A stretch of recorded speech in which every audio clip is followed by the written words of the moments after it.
Women are just as important to our national safety as ever. And there's one spot in Oklahoma where that's been happening since the 1940s. Channel 8's Maureen Wirtz has an exclusive look behind the scenes at the women building the bombs our military uses today.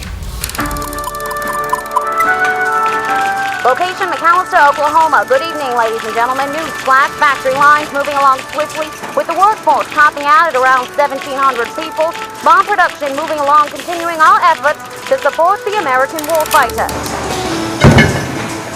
It looks like a flashback to 1942, the first time women were called on to enter the workforce, starting with Rosie the Riveter. But this isn't the past, this is 2016. You have women like Dana, who pushes a 1,000-pound bomb along the assembly line, carrying on the tradition. So it's kind of good. My son got deployed to Iraq in January of '08, so he went to Iraq and I came here. So I feel like I was supporting the warfighter by me being out here and participating in that. It uses a laser to detect how much RDX, which is the explosive powder in this specific load. Dawn is a bomb scientist. In layman's terms, she makes sure things go boom. Yeah, I mean, it was a different thought process going in and, grinding up explosives and cutting them up. And, as kids we were taught you don't run with knives, you don't stick forks in sockets, and here we are grinding up and cutting up explosives, Come on, cameraman. Jeffy moves explosives. 28 years at one job is... I think I'll make a career out of it. The McAlester Army Ammunition Plant is unique. They build, transport, store, and recycle bombs. These shells were in active duty 15 years before I was born. They were retired, but right now they're being refurbished. You couldn't miss the black and white photos Colonel Sean Heron showed me as we walked down the hall, proving his point. Women here have been supporting the Marines, airmen, and soldiers since the 1940s. And when soldiers need something or things go bad in the world, people will look to us, the organic industrial base, to provide that support to the soldier in the field. Colonel Heron says what happens overseas is felt here at the bomb plant. Right now, bombs being made here are being used on our enemies, including ISIS. What we're doing here is directly related to absolutely what happens around the world every day. Our enemy isn't black and white. The former director of the CIA, Mike Morrell, saying, "We haven't faced the likes of ISIS before." It's not easy sometimes, but we do it. We get the job done. But for these women, their mission, goal, and duty is as clear as ever. We need to send the very best. We need to do our job at its 100%. Not that we don't already, but whatever we send, it's got to be the best, because their lives depend on it. Well, I appreciate everything you do, and I probably speak for most of us here on this base that we appreciate everything you do, and hopefully what we're doing is making a difference for you over there and come back home safe, because we love you.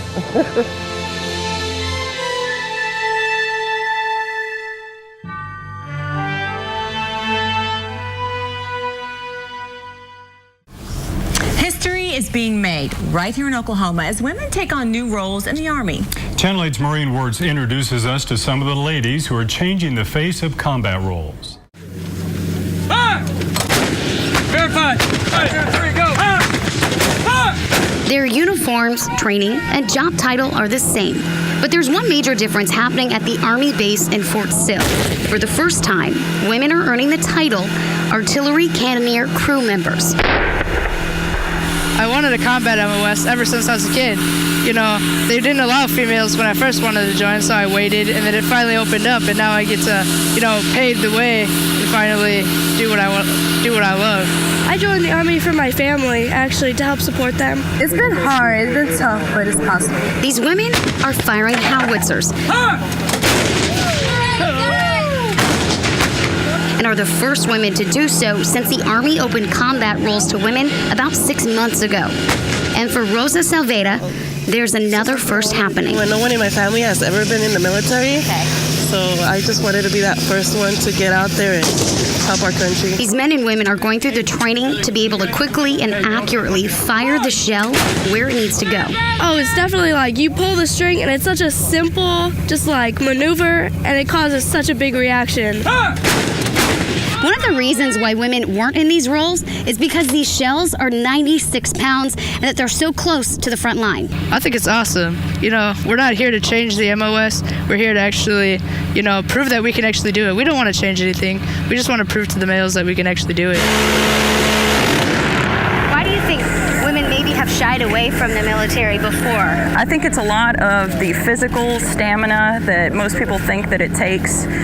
Captain Cassandra Steiner has been proving that women can do anything in the Army for about 7 years. You know, you get to shoot stuff out of the sky. I was like, yeah, that sounds pretty cool. That's what I want to do.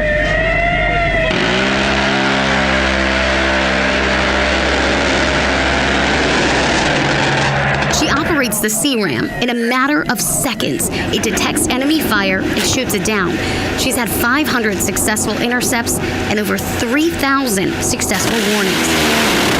You know, when people will say, I was right over here and you saved my life, you know, that there's nothing in the world that can replace that feeling. Steiner says she's been a woman in a leadership role for some time and hasn't had any problems for a couple of reasons. And they haven't given me any pushback whatsoever. I mean, they know I would kick them in the throat if that, you know, if that was going to be the case. But while Rosa says she's proud to serve her country, she's also proud to be an example for her daughter. I don't want her to ever feel like she cannot do whatever she wants. And seeing her mom, like, I didn't come in as an 18-year-old, I came in older. I want her to feel like, yeah, my mom did it as an older individual, and I want to be able to go ahead and shoot for my goals too. And making a huge impact along the way. 3 rounds, set! Fire mission! Maureen Wirtz, Tulsa's Channel 8. The Army opened combat roles to women in January.